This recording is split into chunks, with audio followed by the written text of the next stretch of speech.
하나님께서 오늘 우리에게 주시는 말씀은 마태복음 5장 5절입니다. 제가 보는 성경으로 신약 5쪽에 있습니다. 마태복음 5장 5절 말씀, 한 절 말씀인데요. 우리 함께 합독함으로 말씀을 읽도록 하겠습니다. 5절에 있는 말씀 함께 우리 졸린 시간이니까 옆 사람이 잠이 깰 만큼 큰 목소리로 함께 읽어보겠습니다. 읽겠습니다. 시작. 온유한 자는 복이 있나니 그들이 땅을 기업으로 받을 것이며. 아멘. 내가 온유한 사람인지 아니면 반대로 온유하지 않은 사람인지 누가 제일 잘 아냐면요, 내가 아니라 나와 함께하고 있는 사람들이 가장 잘 압니다. 우리 옆 사람들에게 얼굴을 보면서 좀 이렇게 이야기했으면 좋겠어요. 이렇게 질문해 보겠습니다. 저도 좀 온유합니까? 우리 한번 물어볼까요? 빨리 하세요. 저도 좀 온유합니까? 우리 그럼 이렇게 대답해 볼까요? 우리 이번에는 대답을 해야 되니까 서로 얼굴 쳐다보면서, 많이 얼굴 쳐다보면서 잘 모르겠는데요.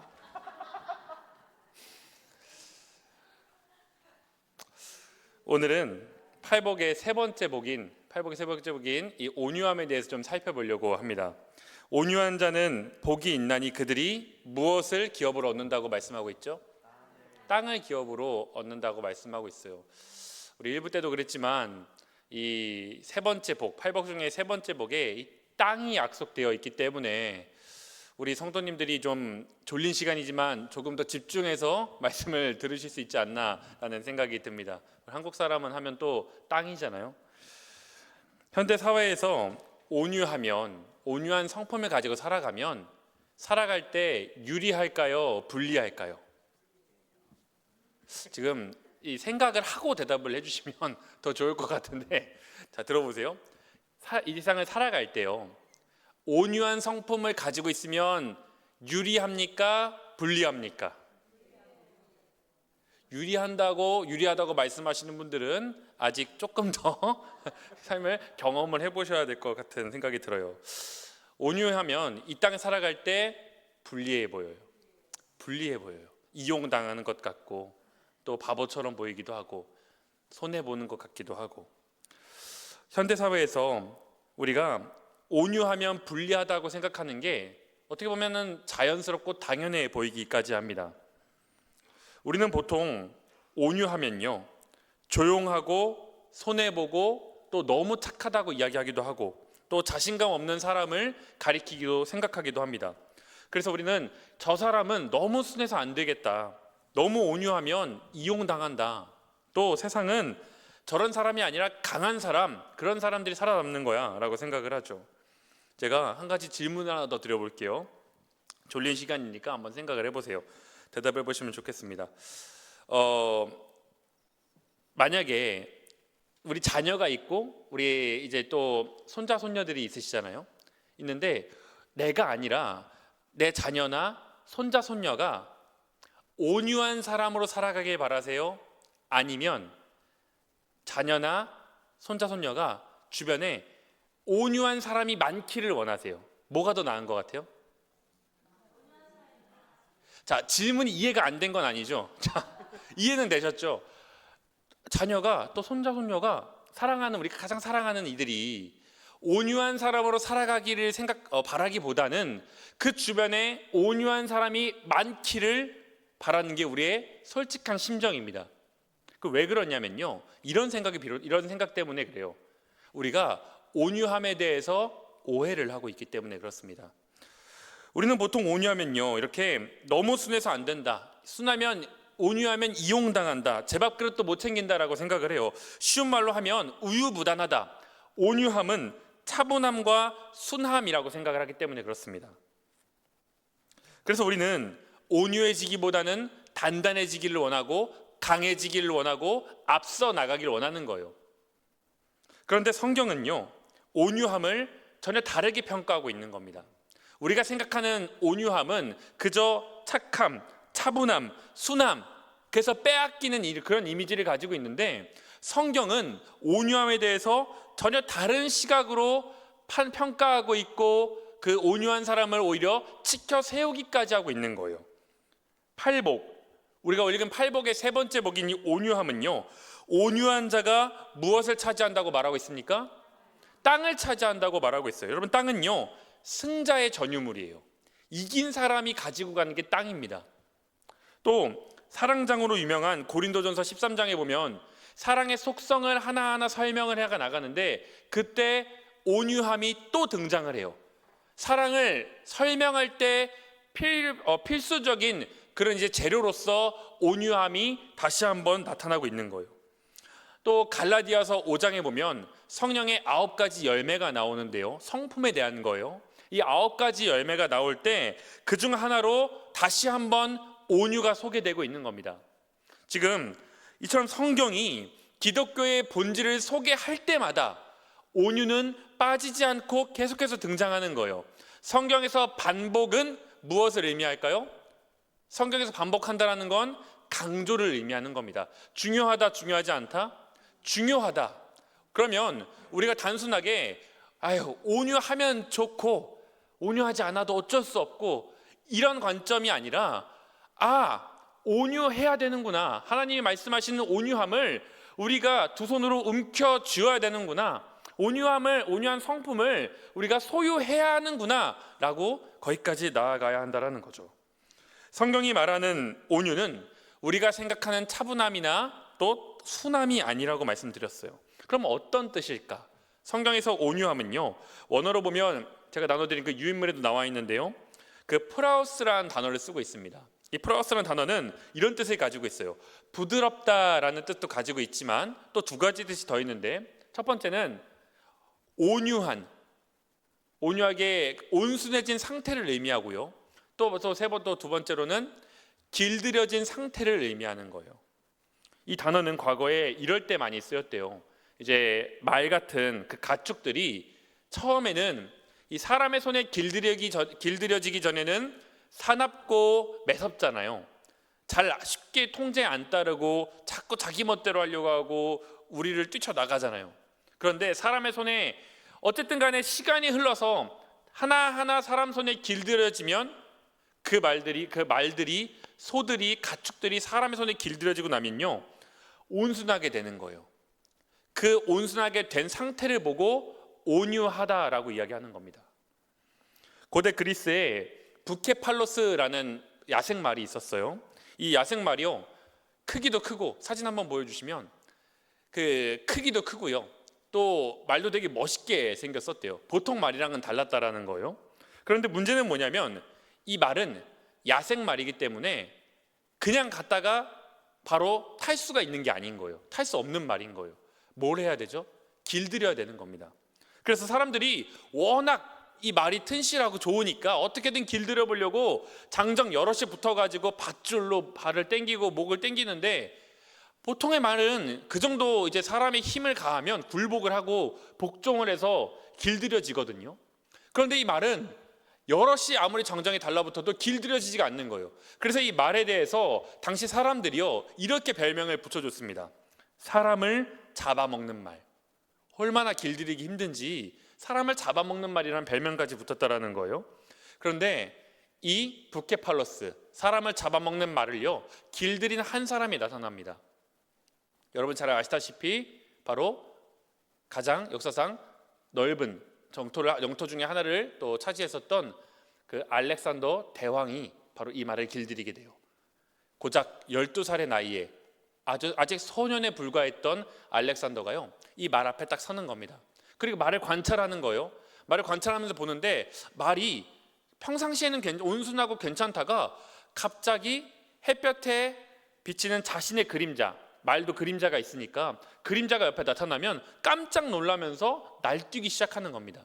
그걸 보고 이 말을요 알렉산더가 태양 쪽으로 돌려 세우는 거예요. 그림자가 안 보이게 태양 쪽으로 돌려 세우고 천천히 다가가서 목을 쓰다듬고 교감을 하면서 이 말 위에 갑자기 올라탄 거예요.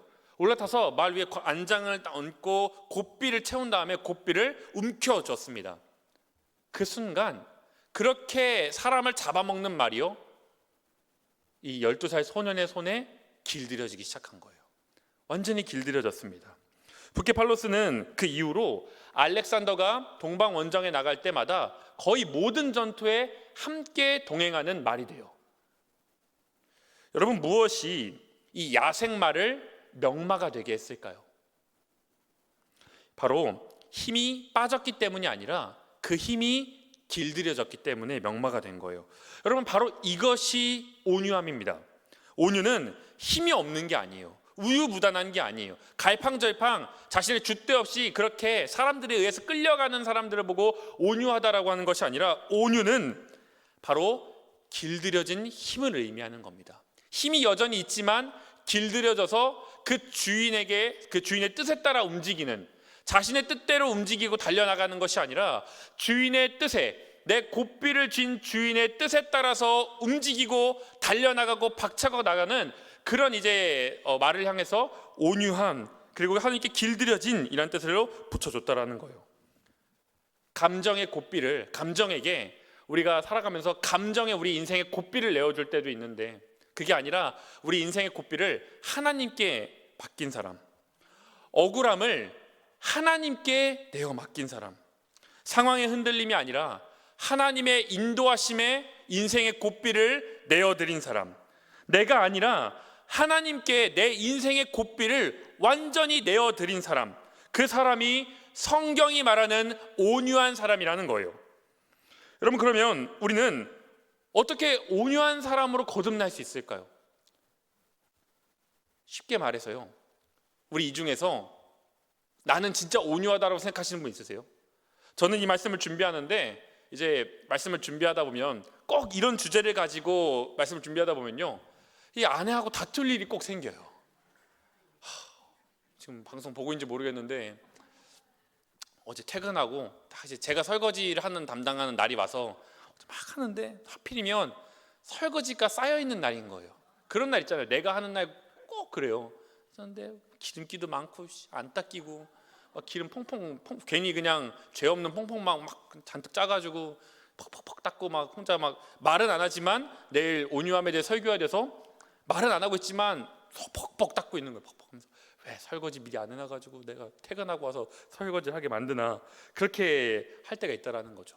여러분, 우리가 온유하고 싶어요. 하나님 말씀처럼 하나님께 길들여진 인생으로 살고 싶어요. 그런데 뭐가 있죠? 우리 안에 야생마가 있어요. 우리 안에 고슴도치처럼 찌르는 가시가 있고요, 우리 안에 사자의 날카로운 발톱처럼 사랑하는 사람마저 핥히는, 상처 입히는 발톱이 우리 안에 있는 거예요. 이 야생성이 우리 안에 여전히 있는 겁니다. 그럼 여러분, 우리가 어떻게 온유한 사람이 될 수 있을까요? 이 온유는요, 가끔 우리가 보면 주변에 본성적으로 그 온유함을 타고난 사람이 있는 것처럼 보이는 사람들이 있어요. 저 사람 어떻게 저렇게 온유할까? 그런데 성경이 말하는 온유함은요, 타고난 것이 아닙니다. 타고난 기질이 아니라 은혜로 변화된 성품을 말하는 거예요. 여러분, 우리도 가능성이 있는 겁니다. 만약에 타고난 기질이었다면 오늘 이 설교를 여기서 멈춰야 될 거예요. 어차피 해도 안 되니까. 그런데 만약에 온유가, 하나님께서 우리에게 요구하시는 그 온유가 은혜로 변화될 수 있는 성품이라면 우리가 해볼 만한 겁니다. 다시 하나님께 맡기고 기대해 볼 수 있는 거예요. 이 성경 속 온유한 사람들에게서 이 특징이 잘 나타납니다. 온유는 하나님과 함께 걸어갔던 그 인생 속에서 나타난 결과물이었어요. 모세가 대표적으로 그랬습니다. 민수기 12장 3절 말씀, 우리 한 목소리로 함께 읽겠습니다. 시작. 이 사람 모세는 온유함이 지면의 모든 사람보다 더하더라. 아멘. 여러분, 성경이요, 인정할 만큼 모세는 온유한 사람이었대요. 이 본문이 나온 배경을 보면요, 모세의 온유함이 단순하게 그냥 온유한가 보다가 아니라 진짜다, 저 사람의 온유함은 제대로 진짜라는 걸 알 수 있다라는 거예요. 여러분, 모세가 구스 여자랑 결혼을 했습니다. 그래서 그 상황에서 이제 형제였던 미리암과 아론이 찾아와요. 텐트를 두들기면서 찾아와가지고, 아니 모세 어떻게 된 거냐고, 민족의 지도자인 네가 이스라엘 백성들에게 이방 여인하고 결혼하지 말라 그래 놓고 네가 이방 여인하고 결혼을 해버리면 어떻게 하냐 하면서 이제 백성들을 충동질하고 이 리더 잘못됐다고 하면서 이 모세를 헐뜯고 공격하기 시작했습니다. 그때 모세가요, 감정을 앞세우지 않고 하나님의 마음을 따라서 잠잠히 상황을 정리해요. 다 받아주는 거예요. 찾아가지고 항변하고 있는 형제들의 그 아우성도, 그리고 충동질 당해서 들끓고 있는 백성들의 그 여론도 이 모세가 반응하지 않고 침착하게 차분하게 들어주고 백성들의 마음을 잠잠하게 다독거리고 있는 거예요. 왜 이때 보여준 그의 온유함이 놀랍냐면요, 가장 온유하기 힘든 대상에게 온유함을 베풀고 있기 때문에 그렇습니다. 여러분, 미리암과 아론은 모세의 형제라 그랬어요. 가족입니다. 여러분, 우리가 교회에서는요 다 온유해 보여요. 제가 볼 때 다 온유해 보이시거든요. 여기 와가지고 다 하시면서 승질 있는 대로 내고 뭐 집에 서 있는 것처럼 그렇게 하시는 분들은 없잖아요.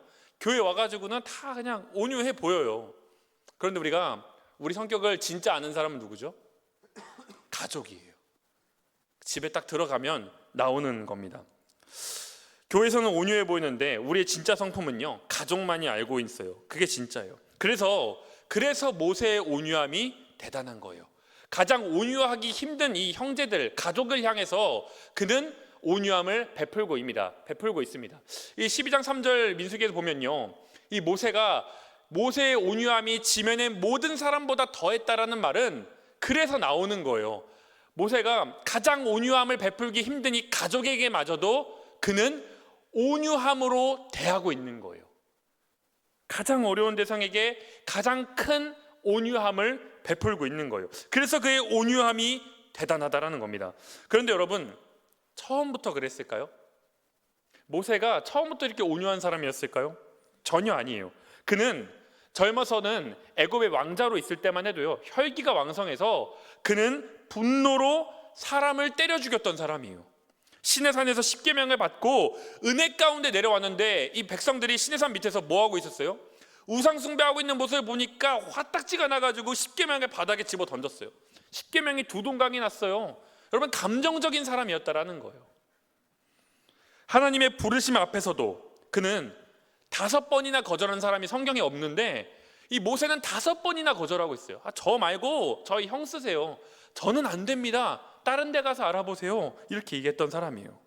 그는 어찌 보면 온유함과는 가장 거리가 먼 사람 중에 한 명이었다라는 거예요. 하나님의 부르심 5번 거절하고 도망갔던 사람이 모세였습니다. 그러나 이런 모세가, 온유함과는 가장 거리가 멀었던 모세가요 40년의 광야 생활, 하나님과 대하면서 하나님의 강한 손과 하나님의 손길에 모세가 길들여졌어요. 그의 성품에 하나님의 손때가 묻기 시작했습니다. 모세의 그래서 온유함은요 하나님께 길들여진 결과였다라는 거예요. 타고난 기질이 아니라 40년 동안 그를 포기하지 않고 그의 성품에 손때를 묻혀가면서 그의 인생을 만져가신, 그의 인생의 고삐를 붙잡고 계셨던 하나님이 빚어낸 결과가 모세의 온유함이었습니다. 여러분, 요셉도 마찬가지입니다. 그는 형들에게 속아서 인생의 황금기인 10대, 20대를요 배신당하고 모욕당하고 감옥에 갇혀 지냈어요. 그의 삶에는 억울함밖에 없었습니다. 그런데 마지막에 요셉이요 그가 이런 고백을 해요. 창세기 50장 20절 말씀입니다. 함께 읽습니다. 시작. 당신들은 나를 헤아려 하였으나 하나님은 그것을 선으로 바꾸사 오늘과 같이 많은 백성의 생명을 구원하게 하시려 하셨나니. 아멘. 여러분, 이 말을 할 때 요셉은 이제 애굽의 총리로서 자신을 애굽에 팔았던 형들에게 복수할 위치에 있었고 힘도 가지고 있었어요. 그때 요셉이 형들에게 복수한다고 해서 요셉을 나무라 쓰는 사람이 아무도 없었습니다. 그런데 요셉은요 복수가 아니라 용서를 베풀어요. 용서를 베푸는 거예요. 그가 하나님께 길들여진 사람이었기 때문에 그렇습니다. 다윗은 자신을 죽이러 쫓아오는 그 사울을요 2번이나 죽일 수 있는 기회가 있었습니다. 그러나 그때마다 다윗은요 손에 빼들었던 칼을요 다시 칼집에 꽂아 넣었어요. 감정보다 하나님을 더 신뢰했기 때문에 그렇습니다. 그가 다윗이 약하기 때문에 자기가 하고 싶은 대로 하지 못한 게 아니라 하나님께 맡겼기 때문에 그가 멈출 수 있었다라는 거예요. 여러분, 우리가 성령의 은사 아시죠? 고린도전서 12장에 보면 방언의 은사도 있고 또 방언 통역의 은사도 있고 사랑의 은사도 있고 여러 가지 은사가 나오잖아요. 하나님께서 은사는 선물로 주시는 건데 은사의 특징 중 한 가지는 무엇이냐면 남에게 있는 은사가 나에게 없을 수도 있어요. 그렇죠? 반대로 나한테는 있는데 남에게는 없을 수도 있어요. 은사란 모두에게 동일하고 똑같이 주어지는 게 아니라 하나님의 필요에 따라 하나님께서 그 사람에게 각자에게 주시는 선물이 일방적인 선물입니다. 그런데 은사는 누구나 다를 수 있지만 성품은요, 이 성령의 열매는 누구는 있고 누구는 없고 그렇지 않아요. 동일하게 똑같이 맺어져야 되는 거예요. 성령의 열매는 우리 안에 일하실 때, 성령이 일하실 때 반드시 나타나는 열매이기 때문에 성령님이 함께 한다면 그 9가지 성령 열매가 맺어져야 된다라는 거예요. 온유함은 그래서 나는 기질 자체가 온유와는 거리가 멀어, 나는 관심 없어가 아니라 우리 성령님이 우리 안에 일하고 계시고 내 인생을 빚어가고 계신다면, 내가 하나님의 말씀을 따라 살아가고 있다면 우리 안에 반드시 맺어져야 될 성품이 바로 온유함이라는 거예요. 그래서 예수님도요 이렇게 말씀하셨어요. 나는 마음이 온유하고 겸손하니 내 멍에를 메고 나에게 배우라. 성령의 열매는 성령이 우리 안에 일하실 때, 즉 예수님을 따라할 때 그때 비로소 자라나는 거예요. 가만히 있다고 성령의 열매가 자라나는 게 아니라 예수님 말씀하신 것처럼 마음이 온유하고 겸손하니 내 멍에를 메고 내게 배우라. 예수님과 동행할 때 비로소 성령의 열매가 자라나고 열매 맺는 것입니다. 그래서 우리가 성령의 열매, 이 온유함이 우리 가운데 자라나려면요 무엇을 해야 되냐면 주님과 함께 멍에를 메야 돼요. 여러분, 멍에가 무엇인지 짐작이 되실 거예요. 멍에는 소 어깨 위에 올려놓는 이제 나무의 틀이에요. 혼자 밭을 갈 때는 잘하지 않지만 팔레스타인 지방에서는 꼭 소 2마리가 한 팀이 돼서 밭을 갈거든요.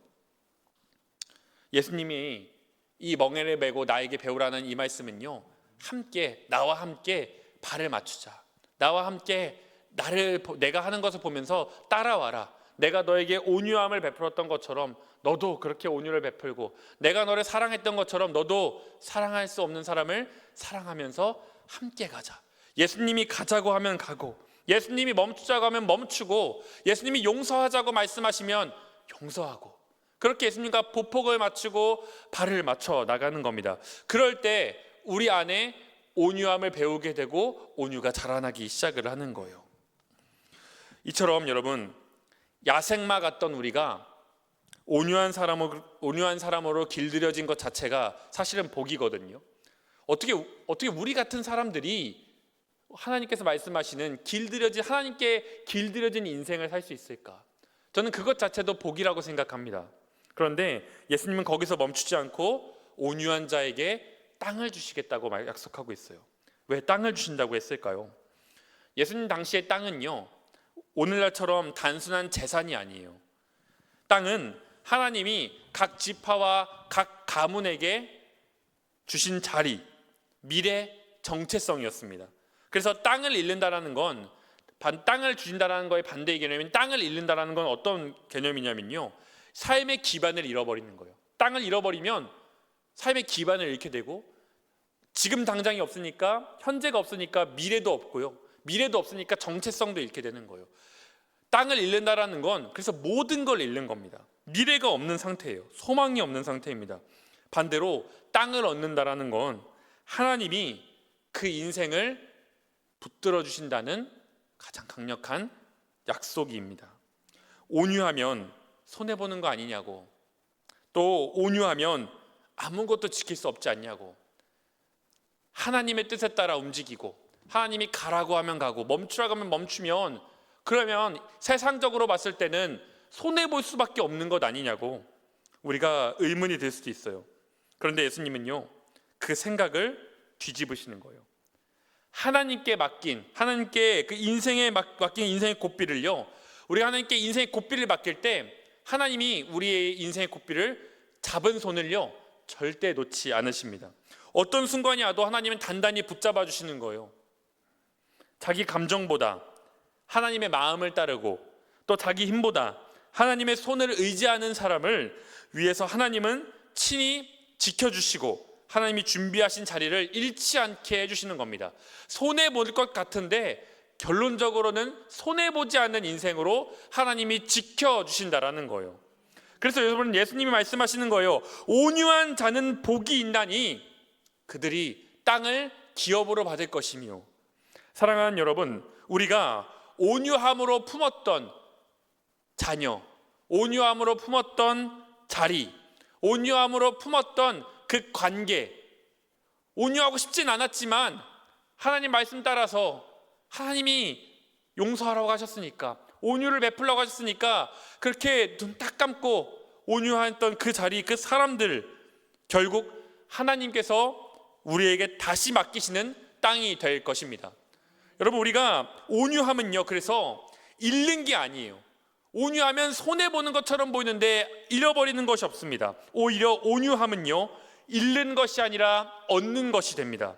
온유함을 베풀 때 우리가요, 온유함을 베푼 사람을 마지막에는 얻게 될 것입니다. 우리가 온유함을 베풀 때 정말 온유함을 베풀기 싫었던 관계에 온유함을 베풀면요, 그 관계를 통째로 하나님이 우리에게 주신다라는 거예요. 하나님이 준비하신 자리도 얻게 될 줄 믿습니다. 그러니 먼저 우리 가정에서, 우리 구역에서, 우리 가장 제일 공동체 안에서 온유함을 베푸는 사람이 되십시오. 하나님께서 그 온유함을 통해 우리의 관계를 세워주시고 우리의 삶에 잃어버린 것들을 하나님께서 더해 주실 줄 믿습니다. 이 시간 말씀을 기억하면서 우리 함께 찬양하기를 원하는데요, 이 찬양의 가사를 우리가 묵상하면서 찬양했으면 좋겠습니다. 여러분, 우리가 손에 쥐고 있는 인생의 고삐, 내가 쥐어야만 할 것 같아서 감정에 내 인생의 고삐를 내어줄 때도 있고, 내 인생의 고삐를 사람에게 내어줄 때도 있고요, 내 인생의 고삐를 다른 것들에게 내어줄 때가 얼마나 많은지 모르겠습니다.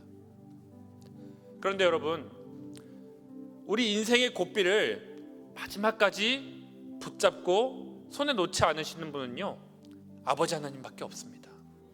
그 하나님께서 우리에게 약속하시는 복은 무엇이냐면, 온유해진 것도 복인데, 길들여진 것도 복인데, 아무것도 잃어버리지 않고 얻게 될 것이라고 말씀하시는 거예요. 그 사람도 얻게 될 거고, 관계도 얻게 될 거고, 자리도 얻게 될 거고, 하나님 때문에 손해본다라고 생각했던 모든 것들이 손해가 아니라 다 얻게 되는 것이라고 말씀하고 계십니다. 온유한 자는 복이 있나니 그들이 땅을 기업으로 얻을 것이며. 우리 함께 이 시간 가사 생각하면서 찬양하겠습니다.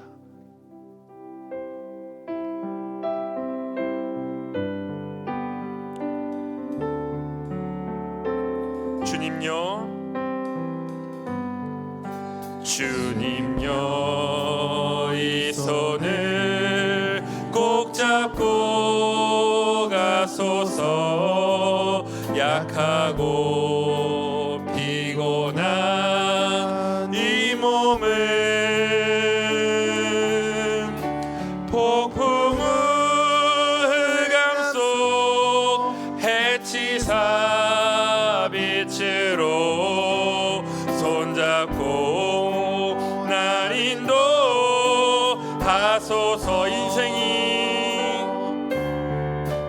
인생이 힘들고 고난이 겹칠 때 주님여 날 도와주소서.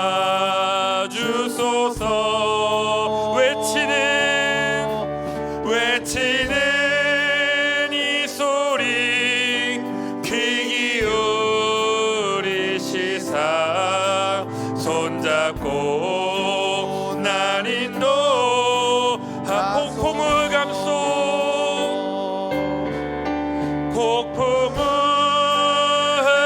속 해치사 빛으로 손잡고 날 인도하소서.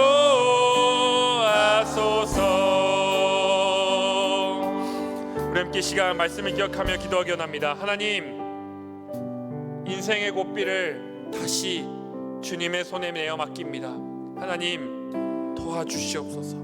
하나님 감정에 내어 맡겼던 것들, 사람의 손에 맡겼던 것들, 하나님 손이 아닌 다른 것들에 맡겼던 것들 다 하나님 손에 가지고 나왔사오니 이 손 하나님, 우리 지금 붙잡아 주신 이 손을 하나님 꼭 잡아 주시옵소서.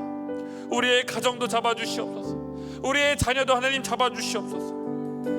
하나님 우리의 구역을, 우리 가짜절 공동체를 붙잡아 주시옵소서. 우리 함께 시간 하나님께 인생의 고삐를 내어 맡기며 함께 기도하며 통성으로 기도하며 나아가도록 하겠습니다. 참 좋으신 아버지 하나님 감사합니다. 아버지 하나님, 인생의 고삐를 하나님 손에 올려드립니다. 하나님 감정에 맡기지 않겠습니다. 사람에 내어 맡기지 않겠습니다. 상황에 내어 맡기지 않겠습니다. 하나님 물질에 내어 맡기지 않겠습니다. 하나님 우리 인생의 고삐를 붙잡고 우리의 삶을 가장 좋은 곳으로 인도해 가실 하나님 손에 올려드리오니 하나님 우리의 삶을 인도하여 주시옵소서. 하나님 우리의 손을 꼭 붙잡고 하나님 우리를 인도해 가시는 하나님 의지하며 나아가게 하여 주시옵소서. 이제 세상에 맡기는 것이 아니라 하나님 손에 맡깁니다.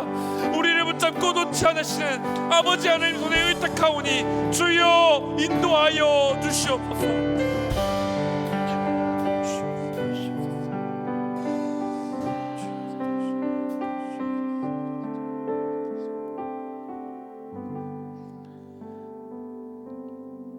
사랑의 하나님 감사합니다. 하나님 온유한 자가 복이 있나니 그들이 땅을 기업으로 받을 것이며 말씀하셨던 하나님, 손해보는 것 하나 없게 하시고 하나님께 길들여진 인생으로서 갚음받는 하나님의 영원한 땅을 약속받는 인생들로 이 땅 살아가게 하여 주시옵소서. 가정에서도 하나님 온유함을 베풀 수 있는 용기와 결단을 허락하여 주시옵소서. 이 시간 하나님께 받은 은혜 감사하여 물질 올려드린 손길이 있습니다. 기뻐 받아주시고 복의 복을 더하여 주시옵소서. 감사드리며 예수님의 이름으로 기도합니다.